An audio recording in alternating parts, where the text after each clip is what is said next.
Hi, welcome. Today we're talking about the four sides of the mind. So, first of all, I think it'd be helpful to figure out what the four sides of the mind are for you. So, I've decided to come up with a system just to help you do this really quickly. So, for example, if you are an INFJ, let's work with that example, then this would be seen as your ego. So, it's just the type that you basically are. If you did a personality test, it'd be the type that you would get as a result most of the time. So, yeah, your ego. So if you're an INFJ, you start from here and you look to what the opposite letters are. So as you can see here, it's ESTP. So this is your subconscious, which is your second side of the mind, and this is just all your letters flipped, and you go round, and then you keep going in the same direction to your third side, which is your unconscious, and this is to do with the cognitive functions, introversion, extroversion being flipped around, but I'll get onto that in a bit. Um, and yeah, if you keep going along in the same direction, you'll get to the fourth side, your superego, which is ISTJ for an INFJ. Um, and yeah, this basically works for any personality type. So I don't know, let's say you were an ENTP, then you'd follow it round clockwise to ISFJ because it's the opposite letters, and then you just keep going round and get the rest of the four types sides of the mind, and that would be yeah. That's how you can figure that out very quickly. Um, Now, because I thought it'd be helpful to sort of share this because it helps understand the rest of it a lot better if you can contextualize it within your own personality type. So a lot of the time you can hear abstract stuff about what sides of the minds are and all that, but if you don't actually understand what yours are, then it can be difficult to understand that how it works for you in your actual life. So that's kind of why I've explained that. Um, yeah. So the next thing is basically what are these four names? What do these four things actually do? So as I've kind of explained, your ego is what you are. Your super like what you are sort of normally your sort of baseline. Your subconscious is flipped, and your unconscious is your introvert and extrovert flips, and then your superego is basically your subconscious flipped again in terms of introversion and extroversion. So actually, how this kind of works is it's like you've got two different mirror lines, and the way it works is you can draw a mirror line sort of along here to get for example ENTJ INTP. It's like a mirror there because it gets you the flipped introvert and extrovert, but you can also flip it along here, along the sort of diagonal to get the opposite in terms of letterings, and that's more to do with the ordering. Um, so as we're talking about the introversion extroversion flipped, if you write out your cognitive function stack, so for example, an INTJ is NITEFISE, and then NETIFESI, and then you flip it, then you just flip the I's and E's of all those functions, and you'll get the rest of it. So that's how that that would work, pretty much. And I'll explain sort of how that actually um, works. So basically, once I get down to the unconscious, so yeah, your ego is your baseline, and it's just what you are. Most of the time, you will be in your ego. If nothing's particularly provoking you, it's just your sort of natural state of being. So you don't really need to worry too much about being in the others most of the time. You're pretty confident this is sort of your baseline, who you are. Um, but the issue is sometimes your ego doesn't seem to fit like all of what you are, the entirety of your life, basically. Like sometimes you think, actually, I don't feel like an INTJ all the time. Sometimes I feel like I might be a different type. I don't really fit all that well. And you sort of start to wonder, can your MBTI type change? Does this fit in with the system? And pretty much this is how the majority of the issues that aren't mistakes kind of come about. So of course there's potential, yeah, maybe you're not INTJ, maybe you're a mistype, and that can happen. Um, So that is something to be aware of. But if you're like sure of your type, be like, yes, this fits, but there's another issue here, and I don't quite understand why that's happening. This could be why. The four sides of the mind theory. So, for example, INTJ, you like maybe you like stereotypically INTJ stuff. You fit into the system. So maybe you like chess, for example. You plan a lot. You just basically maybe you fit. You're pretty confident you're an INTJ, but then sometimes you find out actually I enjoy sports or going to parties sometimes, and it's unlike it doesn't fit necessarily your function stack as it would make sense because whilst one could argue yes you are using extroverted sensing here, it doesn't feel like it's an inferior position. Sometimes you just actively are good at doing it, and it does feel very different to using it in the INTJ function stack, for example. It feels very different to using it in the inferior position. So you're doing stereotypically ESFP stuff as an INTJ, but it doesn't feel bad. Like you feel pretty confident at the time because you managed to somehow flip into the ESFP side of the mind, your subconscious.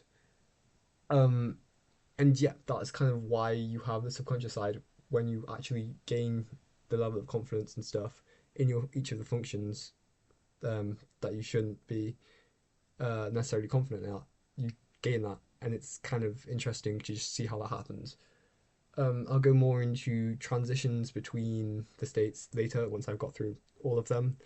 But yeah, that's a thing that can happen. That's all you need to remember for now. Okay, moving on. Unconscious. So with that INTJ, it's the ENTP. It's the introversion extroverted flipped of the cognitive functions. I've mentioned that a few times now. Um, and this is where we get into the shadow side of the mind. So the number one, number two, the ego subconscious aren't in the shadow. They are your top four functions, all as the main functions involved. But this is where you flip to the your fourth and fifth functions as in the place of the first and second functions respectively.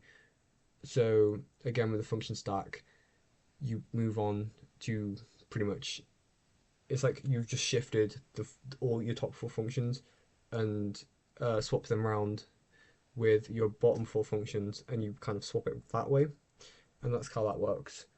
Whereas with the ego to subconscious, you're flipping around. You're basically starting from your fourth, then going third, and then working up that way.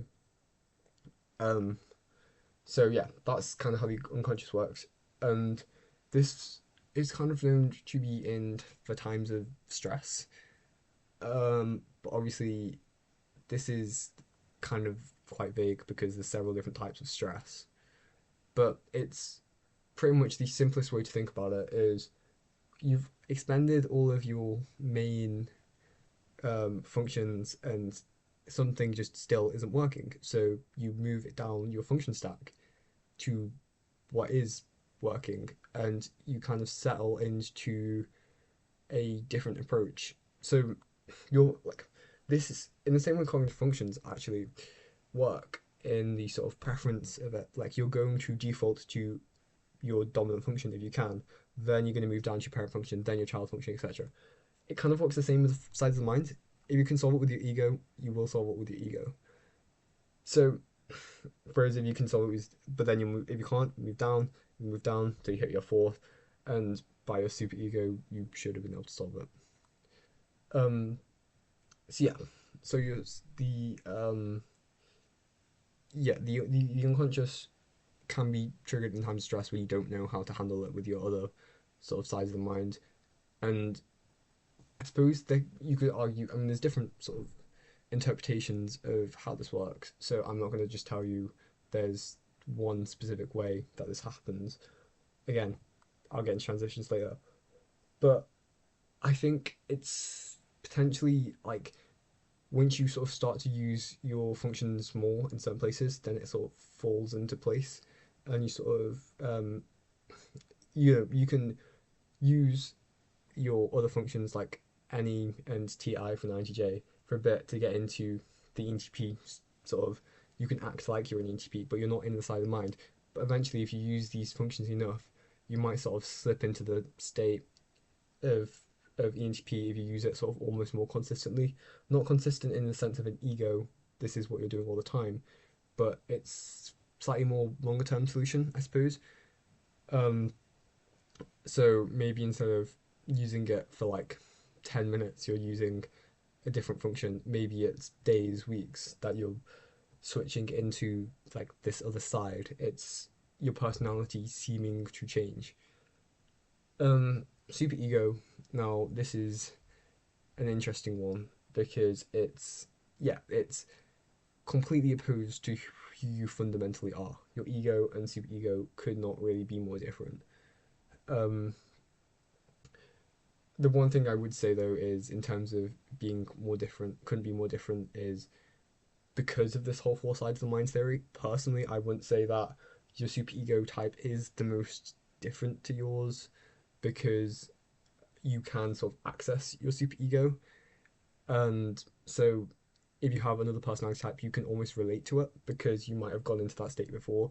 So there will be almost similarities you have with them. So I would say that um, probably your most opposing type, if you like most different type almost, is going to be not in your four sides. It's going to be slightly different. But that's a topic for another video, so I won't dive into that right now. Super ego, it's think of it like your subconscious and unconscious. It's like you're combining them together. So it's like if you had the mirror, instead of you reflected your ego onto your subconscious, and you can reflect your ego onto your subconscious.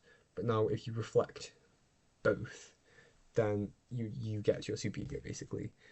Um, so whilst you might go to your subconscious for fun or whatever, and you might go to your unconscious because of like stress, you would go to your super ego for like almost a mixture of both. Yeah, it's it's going to be completely different to what you are fundamentally. So, and as for the transition side of things, you will want to prepare for this because you can't prepare once it's you're already in the super ego because I'll explain later. But your functions won't be the same as what you're used to, so it's going to be very new and different. And because it's so low down, you'll you'll need to realize that it's not going to be what you're used to at all. Okay, so on to transitions. Your ego. Um, this is your sort of baseline, so you won't usually need to transition into it. The only reason you really need to transition into it is you're already in one of the other states, and pretty much most of the time, if you're in any of these other three states, what you're going to want to do is try and get back to that original state. So that's pretty much how that's going to work. You most of the time, it will be sort of easier to look at each individual of these three and realize which is the way from this state to get back to the original ego state. And most of the time, it will be you trying to get back there, and unless you're trying to like unless you're trying to specifically explore the use of one of these sides, which can be fun to do. Um, yeah, the subconscious. So if you're trying to activate this, then doing things that you enjoy for a short period of time can be a healthy way to activate this, I suppose. So like with sports, or that can be helpful.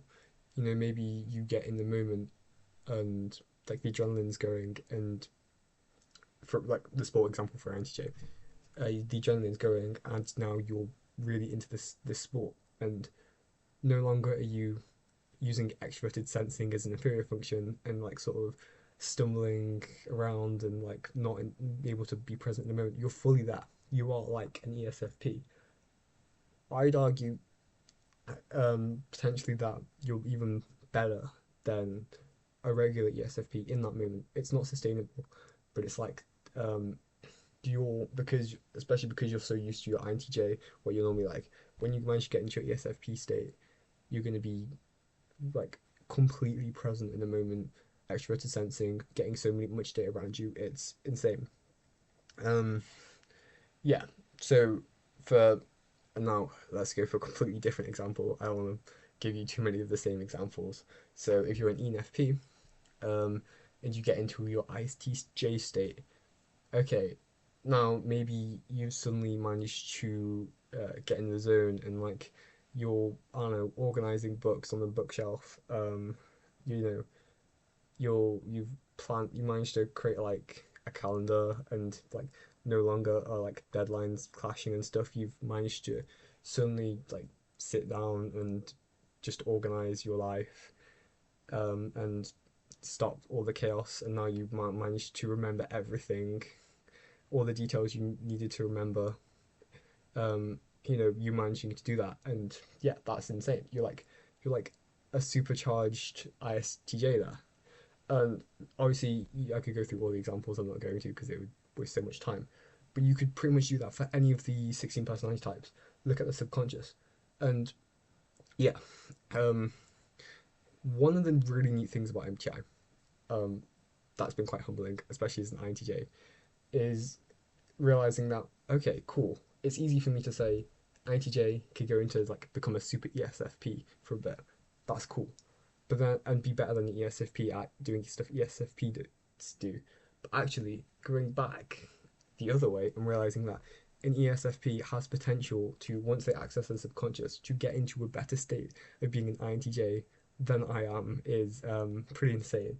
Like the fact that an ESFP has potential and greater capacity to plan than me, I mean, that's it's a massive shift in your way of thinking once you realize this, because like now I see an ESFP and don't think, oh, they're really bad at planning. I'm thinking, wow, they could be so good at planning. And, if I can get an ESFP to be more comfortable with the subconscious, I mean, like, yeah, you want to see it. It's great to see.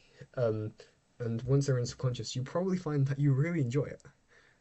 It can be a struggle to get into that state in the first place, but once you do it, you'll probably find it's such an enjoyable thing to do. Um, as for accessing the state, um, as with a lot of things, trying to start small is going to be the most effective long-term approach. So, um, yeah, for healthily accessing it, start small. So for an INTJ, try a sport, and then for maybe 10 minutes you're in the zone, and then over time you get more comfortable with this and pretty much build up the neural connections to be able to access it more freely. Um, and eventually you'll pretty much be able to just get in the zone. Um, I won't say instantly, but like a lot easier. So at first it's gonna be really hard for you to reach that state, but once you practice getting into your subconscious more, doing something you enjoy, then you'll be able to get it quite easily. And yeah, um, and this ties in really nicely to how you access it unhealthily, which is you'll just throw yourself in the deep end. Maybe you're an INTJ and you haven't gone to the parties at all, and you're like, actually, I need to try this. And then you suddenly throw yourself in too much, and it doesn't go well because you just had so much chaos and spontaneity thrown at you that you just can't handle it. And then you might try and avoid your subconscious because you've got bad experiences with it. So taking it slowly, taking the time to build the connections can be super helpful.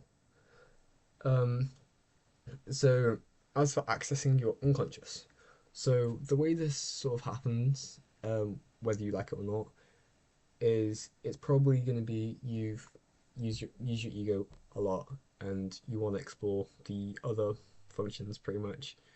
Um, so basically, I'd say the way this happens a lot of the time is you're so fixed on using your dominant parent function, etc., that you don't end up using the other functions. You kind of neglect their existence, and they're sort of in the back of your mind, like, but what if? And then your other function. So INTJ, for an INTJ with the introverted intuition, extroverted intuition is going to be keep saying, what if instead of going this one path, I go the other way and try this other plan? Because there's so many other possibilities out there. For an introverted sensing dominant like an ISTJ, they're gonna have extroverted sensing, being like, okay, I've gone to this place every week. What if actually I didn't go to this place that I know is gonna give me a good experience? What if I went to this other place that tried something new? And that's gonna gradually be creeping up more and more. What if? this other thing function I use. And then for with the ESTP, extroverted sensing, um, they're gonna be like they've tried all the experiences. What if actually I could get a deeper experience? What if I could like, actually make memories rather than just trying to try as many things as possible? What if I went back to some of the places and tried to get that same experience again? What if I looked back and tried to get deeper experiences rather than just so many? And these kind of thoughts will just build up with your unconscious. And pretty much your unconscious is an unhealthy way triggered when you have these thoughts too much and you just haven't neglected them, and now your brain's just going, right, I need to do this now, and you just move into your unconscious, and that's not great. um if you want to do this in a healthy way similar to the subconscious, just try small amounts and get it done. Don't don't just sort of ignore it. Accept that you are going to have these alternate thoughts and try and explore them in a good way. So an INTJ, instead of letting these alternate plans and things they could be doing build up, they actually can take the time to see how they can incorporate these other extroverted intuition possibilities into their one plan. Maybe try low stakes things as well, rather than just keeping everything um, as part of their master plan and trying to give up. They don't have to halt their main plans to try other things. Just trying different things that don't really have consequences is going to be a great way to just explore those unconscious and let those thoughts actually be dealt with properly rather than just ignoring them. And then over time, they might find actually some of these activities in the unconscious are actually kind of fun, and then they can explore that more. So, the superego. This is the last one, and yeah, with this one, uh, when like really bad stuff happens, this can be triggered, and yeah, you pretty much don't want to get hurt if you don't intend to. And if you are intending to, take your time, go through these other two sides, make sure you're familiar with them, comfortable, because it's easier to deal with them on their own than trying to basically combine them. So yeah, make sure that you use your current cognitive functions to be able to successfully plan or deal with however you best are able to deal with your superego. So to transition. So for an INTJ, you want to create an actual plan with NI and deal with it that way. For an ISTJ, you want to create like a set of like routines and organization stuff to deal when you reach your superego to get out of it. So like a written document you can follow step by step, and pretty much that's how you do it. And then the neat thing about this is once you get around to being in your superego state, because it's so similar to what your actual state is usually, then like INFJ, ISTJ, then your brain kind of, because it's so used to using the other function as like the normal functions from your ego side of mind, it's almost able to like confuse the two. So for example, if you have an INFJ who's made an NI plan to deal with the being in the superego ISTJ, then actually this plan will be interpreted as a set of instructions that they, as an ISTJ, can follow, which they're pretty good at. They're good at following like routines and stuff. And same the other way around. If you've got a set of routines, then an INFJ will be like, oh, that's a plan I can follow, and then they'll be able to do that. So because they're so similar, that's how it's going to be able to work. Because you're not going to be able to plan when you're in an ISTJ state, and you're not going to be able to create the routines when you're in an INFJ state, because like it's your demo function at that point. And yeah, that's how you can like plan or whatever to deal with that. And yeah, now for actually like the sort of practical ways you can do this, yeah, you're gonna need to pretty much just um, you're basically gonna need to actually go through the sort of go the actual what it's like to be in the super ego state. And yeah, it's pretty much similar to using this getting back from the subconscious and unconscious, just do it at the same time. So you manage to got enough practice getting back from the super ego, from the subconscious and unconscious, do it together. You should be able to get back from the super ego by basically combining those techniques. and that should be how you do it. Thanks for watching this video. Yeah, I really appreciate you making this far if you did, and yeah, see you next time. Bye.